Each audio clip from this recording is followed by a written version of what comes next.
Boa noite para quem é de boa noite, bom dia para quem é de bom dia.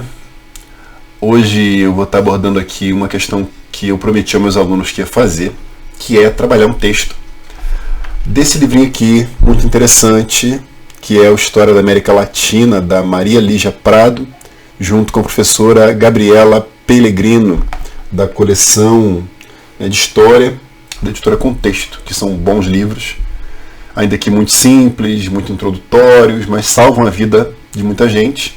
São muito bons para poder trabalhar, principalmente em sala de aula de ensino médio fundamental, para aqueles professores que não querem ficar presos ao livro didático. Mas eu também trago esse material para literatura acadêmica, porque são feitos por professores acadêmicos. Então acho que não custa nada a gente trazer um texto um pouco mais simples para que o aluno conheça e possa futuramente utilizar como professor, lembrando que nós formamos professores. Esse texto, gente, fala sobre a independência dos estados da América Latina, né, do México até a Argentina, e durante o período que vai entre 1810 até 1824. Né, são momentos diferentes, né, são dinâmicas diferentes, mas esses momentos eles vão estar bem apontados aqui. Eu vou pegar um trechinho do texto que fala o seguinte: foi assim no início do século XIX, mais precisamente entre 1808 e 1824, na América de colonização espanhola.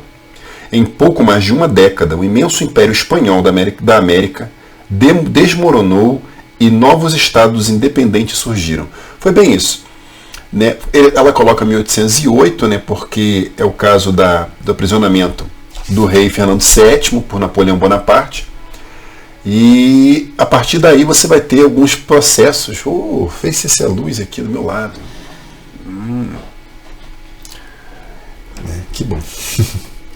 E esses processos de independência, inicialmente não eram de independência, eles vão acontecer até 1824, quando as últimas nações latino-americanas vão surgir, né, libertadas da coroa espanhola. Assim, como eu disse para meus alunos, eu ia dar uma geral nesse texto.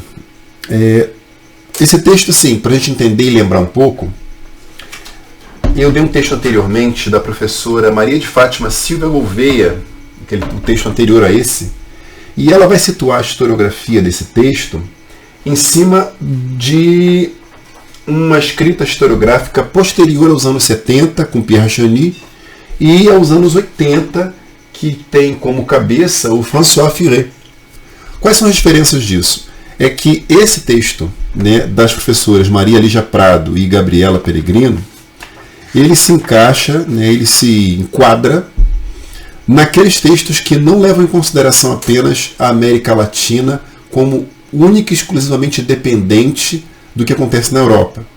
Né? Ou seja, no início, né, de uma historiografia, nós temos como que a história só se dava na Europa e tudo o que acontecia na Europa, né, apenas o eco disso aí chegava aqui na América Latina. Na historiografia do Chany, né, e do Furet, a partir dos anos 80, essa historiografia passa a considerar que há sim uma idiosincrasia latino-americana, e isso pesa bastante na definição das independências da América Latina. Né? Então, assim, a ideia do texto aconteceram algumas coisas na Europa, né? A Revolução Francesa foi importante, Napoleão Bonaparte foi essencial para que isso acontecesse, mas o que realmente tem que ser levado em consideração também são as relações internas da América Latina. Ou seja, a realidade dos chapetones, dos peninsulares, que nem sempre eram as mesmas e que nem sempre todo peninsular pensava igual, nem sempre toda a relação chapetone era igual, e isso é colocado no texto de maneira muito clara e objetiva. Ela inicia o texto apontando que a Espanha, inicialmente na Revolução Francesa, ela começa como amiga da França, né? Não há nenhuma modificação, ela sempre foi amiga dos franceses, mas que com a decapitação do rei Luís XVI em 1793, a Espanha vai declarar guerra à França. Então isso faz com que tudo mude, né? As coisas passam a ter uma outra cara. Dessa forma, o que nós temos aqui, com o descambar da Revolução Francesa para o período napoleônico, ou seja, a partir de 1899, você vai ter a resposta espanhola a isso, né? A Espanha não vai coadunar com Napoleão Bonaparte, e que mais adiante, né, por causa de uma desavença entre dois monarcas espanhóis, né, que estão brigando pelo trono, que seria o Carlos IV e o filho dele, que é o Fernando VII. Né, você vai ter uma querela, uma briga entre os dois, em quem fica com o trono. E Napoleão Bonaparte, anjo de candura, vai dizer: não, vem aqui, vamos conversar com a gente no Castelo de Valencey e a gente vai discutir, eu vou ajudar vocês a decidir isso aí. Ele ajuda, prende os dois e decide colocar José Bonaparte no trono espanhol. Isso em 1808, né? Mesma época que a família real, fugindo de Portugal, vem para o Brasil. Então eles deram sorte de virem para cá, porque os espanhóis não tiveram a mesma sorte, e Napoleão Bonaparte passa a dominar a Espanha através de seu irmão José Bonaparte. Cara, onde isso entra? Qual o problema disso aí? É que você vai ter um vácuo de poder, né? Um vácuo de poder dividido em algumas realidades. Primeiro, o rei foi deposto e preso. Aí vem a pergunta aqui na América: a quem a gente serve? A Napoleão, o irmão dele no caso? A gente serve ao pai, que era o Carlos IV, ou a gente serve ao rei Fernando VII, que não chegou a ser rei direito? Isso gerou, entre 1808 e 1810, uma confusão louca, porque aqui na América, diferentes realidades de diferentes vice-reinados fizeram com que, por exemplo, o México tomasse uma posição, e o vice-reinado de Nova Granada tomasse outra posição, o vice-reinado do Rio da Prata tomasse outra posição, e que ficassem, né, um interregno, sem ninguém saber o que fazer exatamente, se devemos ou não continuar dependente da Espanha, se devemos continuar sendo fiéis ao rei. E se formos fiéis ao rei, a que rei nós seríamos? Aí entra o que nós já falamos na outra aula.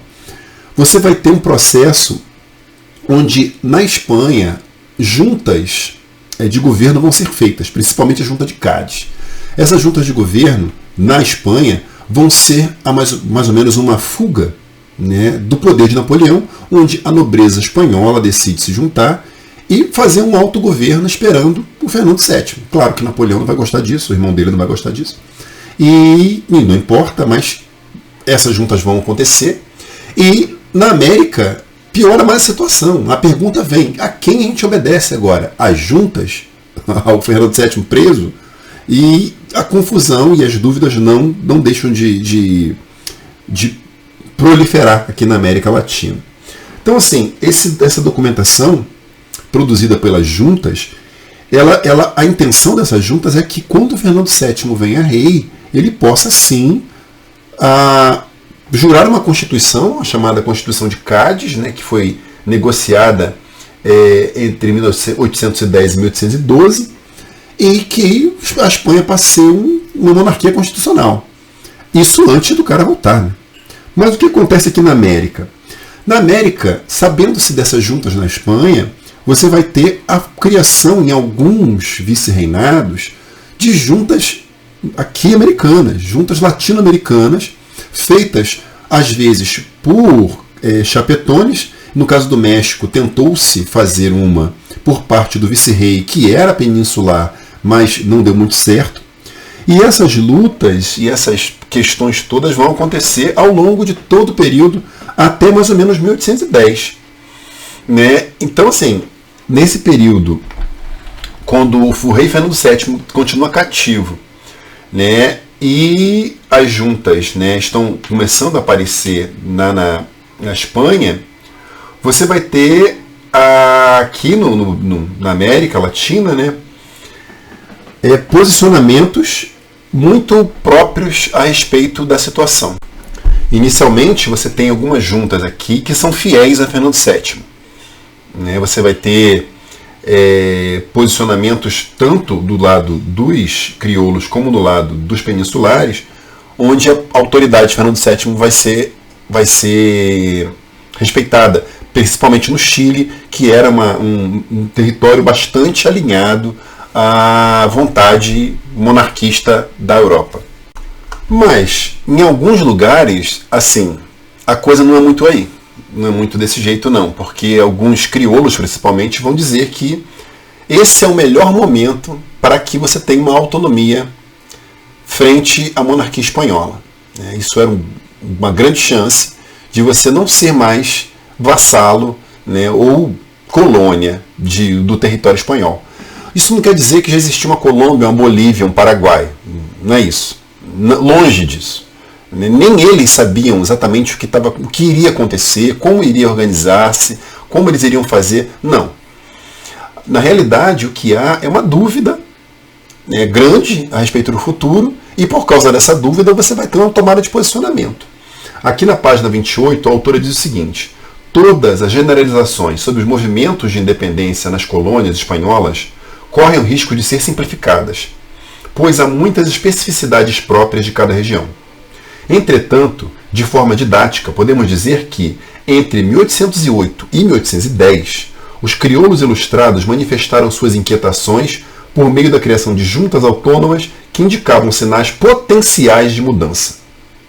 Progressivamente, o movimento se radicalizou, chegando à luta armada que dividiu o mundo colonial entre rebeldes e defensores da coroa real. Ou seja, já começa a ter uma ideia, não necessariamente de uma independência, longe disso ainda, mas de que daria para você flexibilizar as relações entre coroa e colônia. Dava, de alguma maneira. Algumas propostas, por exemplo, era que aqui continuasse sendo uma parte do reino, né? Uma parte do reino que é conhecido, né, já na literatura, a ideia de reinos como cidades, como até a própria Espanha, né? Dentro da Espanha você tem a chamada divisão em reinos, que aqui houvesse uma representatividade colonial junto à coroa espanhola, né? Mas de forma quase que autônoma, uma liberdade maior, mas ainda vassalos da coroa da Espanha. Outros eram o extremo oposto, era exatamente a outra ponta da corda, dizendo não, nós queremos acabar com o laço, cortar laços e criar uma nacionalidade latino-americana. Isso não vai ser uniforme, nem vai ser feito pelo mesmo grupo de pessoas. Há uma lenda de que sempre foram os crioulos que fizeram isso. Nem sempre. O México é um bom exemplo disso. E ser crioulo não queria dizer ser proposto à independência. Não. Às vezes você era crioulo conservador, como o caso dos chilenos. Então, assim, a coisa fica pior, a partir da página 29, quando você vai ter a 1815, desculpe, 14, você vai ter a derrota do Napoleão, né, e a coroa da Espanha se reorganizando com a subida de Fernando VII. Isso aqui está na página 29. Quando Fernando VII, né, descobre o que está acontecendo aqui na América Latina, ele não vai gostar muito não. Porque é uma clara perda de autoridade, né, e a ideia de ter juntas de governo, a autonomia, não está na agenda do rei Fernando VII, e é a partir de 1815 que você vai ter a coroa espanhola enviando a armada, né, a expedição do general Pablo Murillo, para acabar com todos os tipos de ideias revolucionárias ou independentistas da América Latina.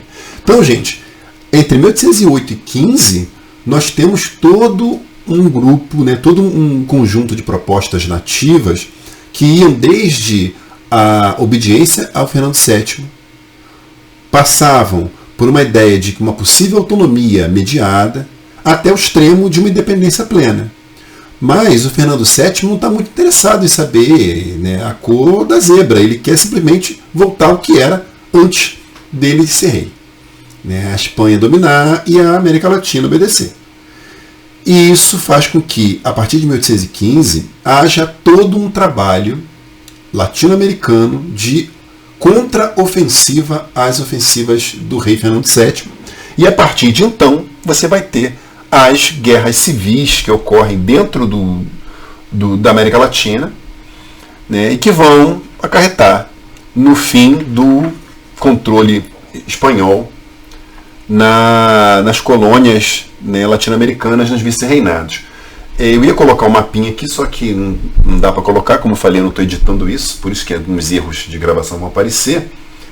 Mas o que vai acontecer? Aqui, entre a página 30 e a página 35, né, que são as páginas finais desse texto aqui, né, do primeiro capítulo, no caso, você tem, assim, as autoras colocam uma divisão muito interessante.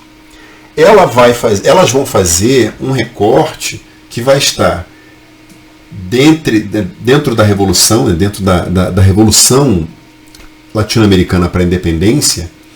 Você vai ter um recorte que vai envolver inicialmente os comandantes e depois os comandados, né? É uma literatura clássica, né? É uma forma clássica de dividir. Óbvio que ela vai começar a falar sobre quem? Sobre San Martín, né? Que vai ser aquele responsável por trazer a Revolução do Sul para o Norte, chegando até o Chile. E também ela vai trabalhar muito com, não tem como não falar dele, que é o Simão Bolívar.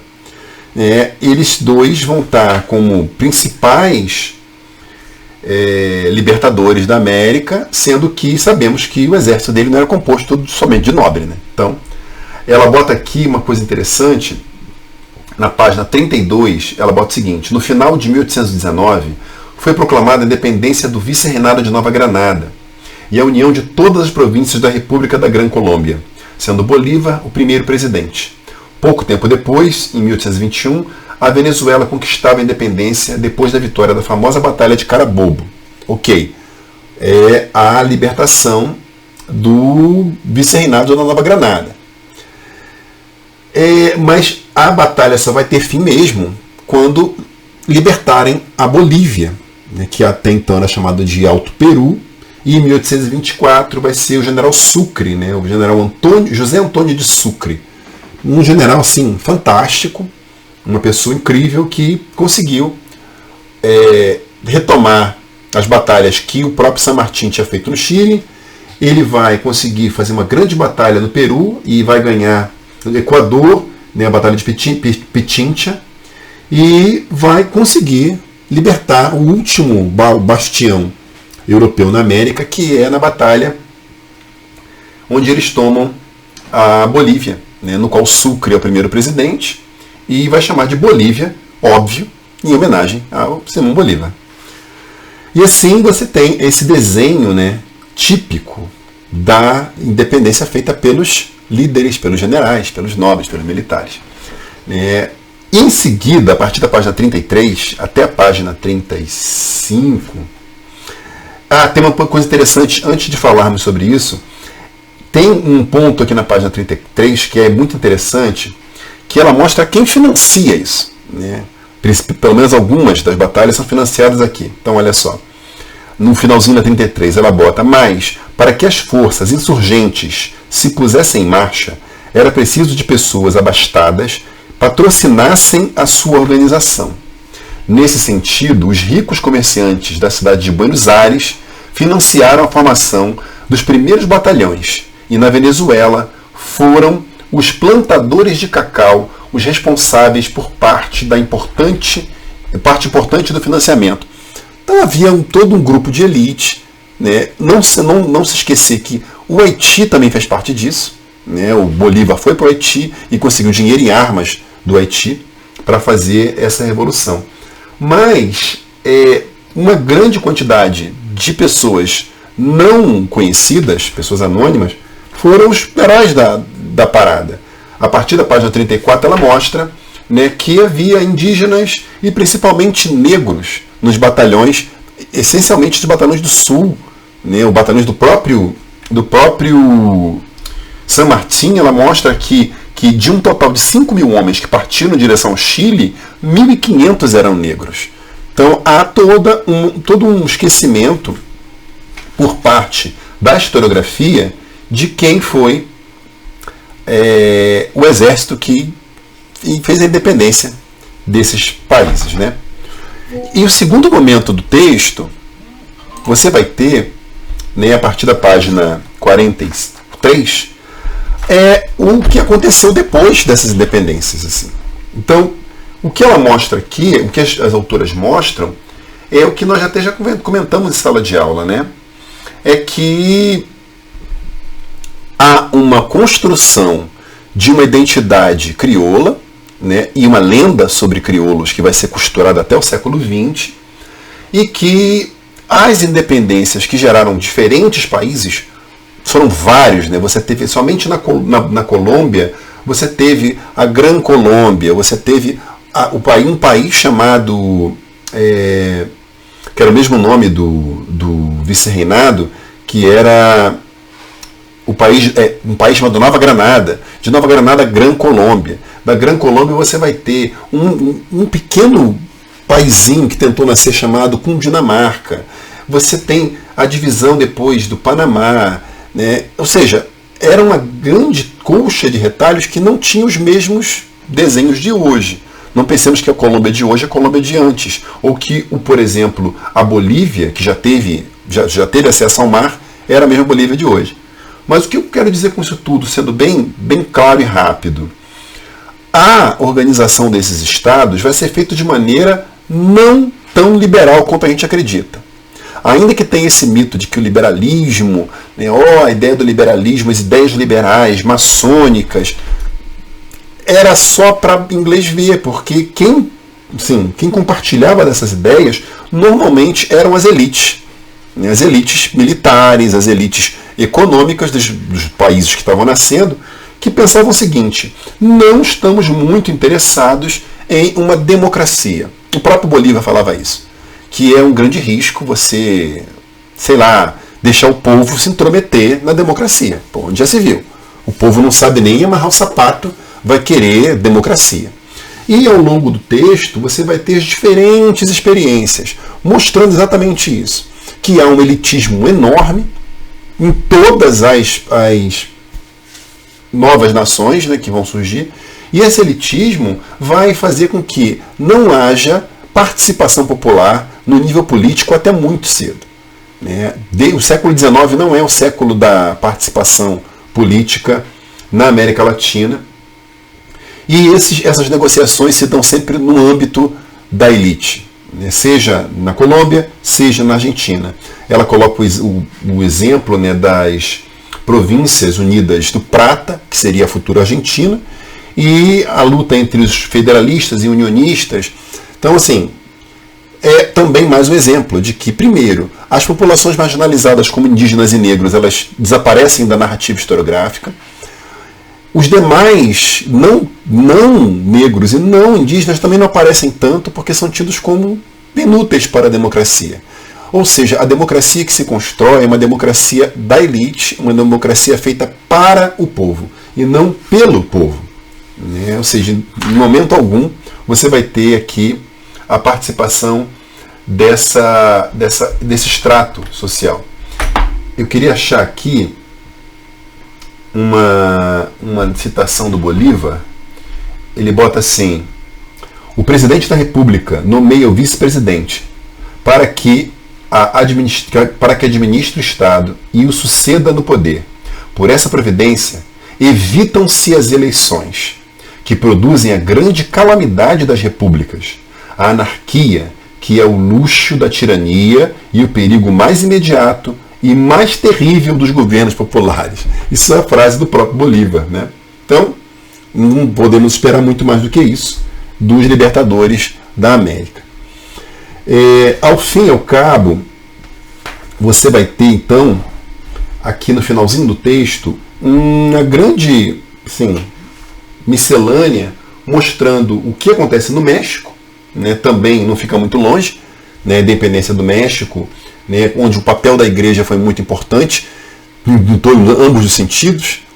2 padres tentaram fazer a independência e foram fuzilados, né? Uma igreja mais revolucionária, mas a igreja sempre esteve do lado dos espanhóis. E em seguida você vai ter uma negociação direta entre fazer revolução e independência, quer dizer estar do lado da igreja. Então, assim, a relação igreja e democracia no México foi algo muito importante para poder a gente levar em consideração, seja de maneira a se opor aos privilégios da igreja, seja de maneira de ter o carisma da igreja para seu bem e para a sua causa. Então, o texto é mais ou menos isso. Eu espero ter dado uma luz para vocês entenderem melhor. Então, assim, só para poder fechar, a primeira parte é muito mais assim, a produção de uma revolução latino-americana com o papel da América e do papel da Europa fazendo um certo intercâmbio. O protagonismo não é só europeu, o protagonismo não é só americano, mas há toda uma relação entre dois protagonismos. E um segundo momento, mostrando que as independências não geram democracias populares, geram democracias elitistas, e que o papel das populações menosprezadas, sejam negros ou índios, ou das populações não menosprezadas, mas não participantes, passam a ser quase os mesmos, a não realidade deles em uma política de governo e uma política de Estado. Tá? No mais, vocês leem textos que vocês vão gostar bastante. É isso, gente. Um abraço. Até a próxima aula. Tchau, tchau.